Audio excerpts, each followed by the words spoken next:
I want to get more now from the US. That breaking news: Harvey Weinstein has been found guilty of one sex crime charge, not guilty on another, and no verdict on the rape charge. Let's try and get a bit of clarity on what's going on. We can speak to our North America correspondent, Neda Townsend. Hi, Neda. Just talk us through what's happened in court. Yeah, well, remember, this is the second trial of Harvey Weinstein in New York after the first one was overturned by a court of appeals that found that prosecutors had unfairly allowed women that weren't officially part of the charges to testify.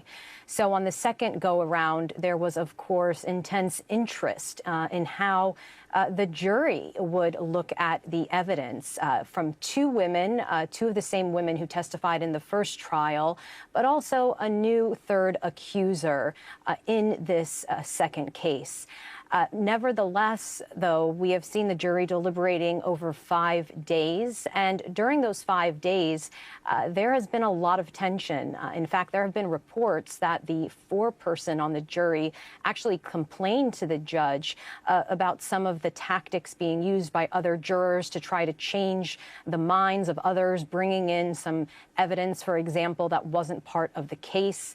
And Weinstein's attorneys actually tried to move for a mistrial, but the judge just reminded jurors that they had to look solely at the evidence in this case. So after 5 days, we now have a decision where the jury has found Harvey Weinstein guilty of a criminal sexual act with one of the women, Mimi Haley. Now, she was a production assistant that worked with Weinstein, and she has accused him of forcibly performing oral sex on her. So they have found Weinstein guilty on that charge.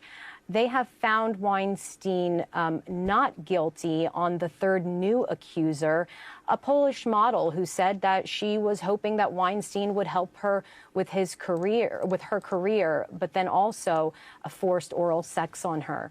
Now, there is a third woman who was part of the original case, Jessica Mann. She actually had a long consensual relationship with Weinstein, but accused him of rape. Now, the jury is going to return tomorrow to continue deliberating on that count. But look, we are years from the Me Too movement. Harvey Weinstein, of course, was kind of the poster man for that movement because of how many women in Hollywood had come out and spoken out against him. And so his initial trial, where he was found guilty, was really seen as a victory for that movement. Years on, many were waiting to see what the result would be this time around.